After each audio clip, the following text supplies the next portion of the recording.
Pagpalang araw sa lahat, no? Mga kapwa natin dyan, no? Supporters ng aking YouTube channel. Mega love shoutout sa inyong lahat, no? Ako nga mga partner, no? To this video, share ko sa inyo mga partner. May nag-sponsor na naman, no? Yung hunol ng kamatis. Siguro pang konsumo man lang yun, pero alam niyo mga partner, ang inalisan ko ng may dalawa doon na container na inalisan ko ng sangkis, no, sa puno ng sangkis. Ginamit ko yun, tapos may mga reserva pa man ako ng container. Yun ang ginamit ko sa pag-transfer doon ng mga hunol ng kamatis. At may direct plan man ako mga partner, no, nalagay ko sa munting garden namin doon. Kaya experiment pa rin mga partner, no, sa experience, no. Ginagamit naman natin doon yung cow manure tsaka yung yung tawag nun ng dayami ng palay na bulok na. Kaya yun ang share ko sa inyo mga partner ngayon. At samahan niyo ako, no, sa pag demonstrate, no, ng experiment ko mga partner. Let's go natin to. Yan, no.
Mga partner na yung tapos na, no, yung pagtanim natin ng munting kamatis natin, no.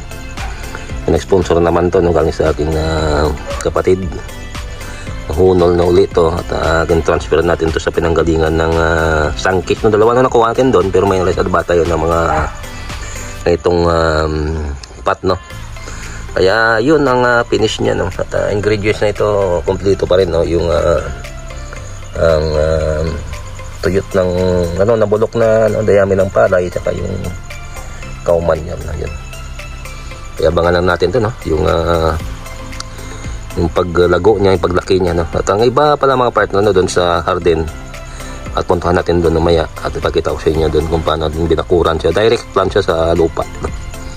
Kaya abang-abang na tayo dyan. Yun lang, magamit pa rin tayo ng organic form of fertilizer, no? Yun siya. Ito yung mga partner na yung ibang pinunol na kamatis, no. 1, 2, 3, 4, 5, no. Nag-experiment naman tayo, no, sa pinaka kanan niya mismo, si direct sa lupa, no. Kaya ito binakura natin to ng dumi ng baka. Yung nakakaiba yung itong mga partner, experiment pa rin tayo dyan sa mga tanim dito. Puro mabisa to yung binabakura ng dumi ng baka. Kaya yun ang lalabasan. Ako nga partner, na napalayo tayo sa isa ka lugar na kasi baka may copyright ng music lang yun doon, nagtugtog, no. Napalayo tayo sa doon sa area ng kung saan ako nagtanim. Ito tayo sa medyo masikip na lugar na. Kaya maraming salamat, no, sa paggabay niyo sa akin, no, sa pagtanim ng kamatis. At i-update ko lang kayo diyan. At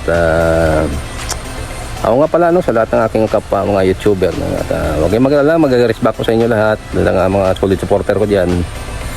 lalo na sa nagbe-views ng mga sa short video, at saka sa lahat ng mga subscriber natin dyan, Ilonggo yun at saka mga organic viewers, no, at saka yung mga loyal na nagbe-views sa akin. Mega love shoutout yung lahat, no. Huwag kayong mag-alala at tungtulong tayo dyan sa paglago ng ating mga YouTube channel. Kaya abangan nyo ang mga next vlog at magsipag tayo dyan. God bless you all. Goodbye. I love you. Mag-ingat kayo palagi. Iyon, no?